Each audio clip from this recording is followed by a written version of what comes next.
പ്രിയപ്പെട്ടവരെ, സുഖമാണല്ലോ? Welcome to day 39. ഇന്ന് സഭ വളരെ സന്തോഷത്തോടെ ആഘോഷിക്കുന്ന മംഗലമാർത്ത തിരുനാളാണ്, ഫീസ്റ്റ് ഓഫ് ദി അനൗൺസിയേഷൻ. ദൈവം മനുഷ്യനായി അവതരിക്കാൻ പോകുന്നു എന്ന വലിയ വാർത്ത മറിയം അറിയിക്കപ്പെട്ട ദിവസം. ഒരു കൊച്ചു ചിന്തയിൽ നിന്ന് തുടങ്ങാം. ഒരിക്കലൊരു വിത്ത് മണ്ണിനോട് ചോദിച്ചു, ഞാൻ എന്തിനാണ് ഈ ഇരുട്ടത്ത് കിടക്കുന്നത്? എനിക്ക് ശ്വാസം മുട്ടുന്നു. മണ്ണ് പറഞ്ഞു, നീ ഇപ്പോൾ ഇരുട്ടത്തായിരിക്കാം, പക്ഷെ നീ ദൈവത്തിൻ്റെ കൈകളിലാണ്. നീ ഒന്ന് അതേ എന്ന് പറഞ്ഞാൽ നിന്റെ ഉള്ളിൽ നിന്ന് വലിയൊരു മരം വളർന്നു വരും. അത് ലോകത്തിന് തണലാകും. A seed must say yes to the soil to become a tree. മറിയം പറഞ്ഞ ആ ഒരു അതേ യെസ് ആണ് ലോകത്തിൻ്റെ ചരിത്രം മാറ്റിക്കുറിച്ചത്. ഈ തിരുനാൾ സന്ദേശത്തിൽ നിന്ന് നമുക്കൊരു പ്രധാന കാര്യം പഠിക്കാം. ദൈവഹിതത്തിന് ഒരു വലിയ അതേ. In the power of your S.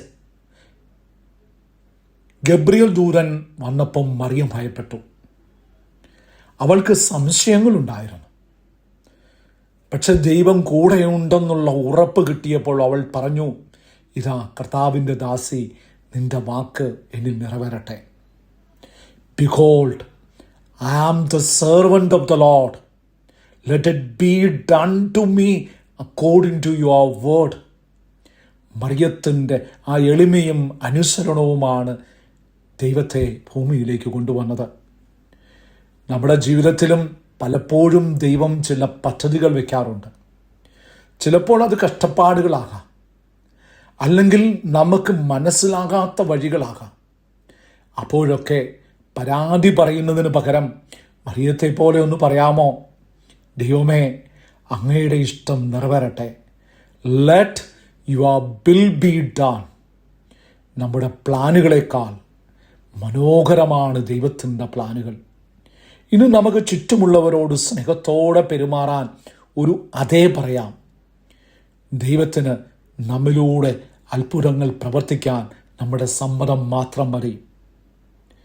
മറിയത്തിൻ്റെ അതേ ലോകത്തിന് രക്ഷയായി. നമ്മുടെ അതേ നമ്മുടെ ജീവിതത്തെയും മാറ്റും. Mary's S brought salvation. Your S brings transformation. ഈ മംഗലവാർത്തയുടെ സന്ദേശം നിങ്ങളുടെ പ്രിയപ്പെട്ടവർക്കും ഷെയർ ചെയ്യുക. ദൈവം നമ്മെ അനുഗ്രഹിക്കട്ടെ.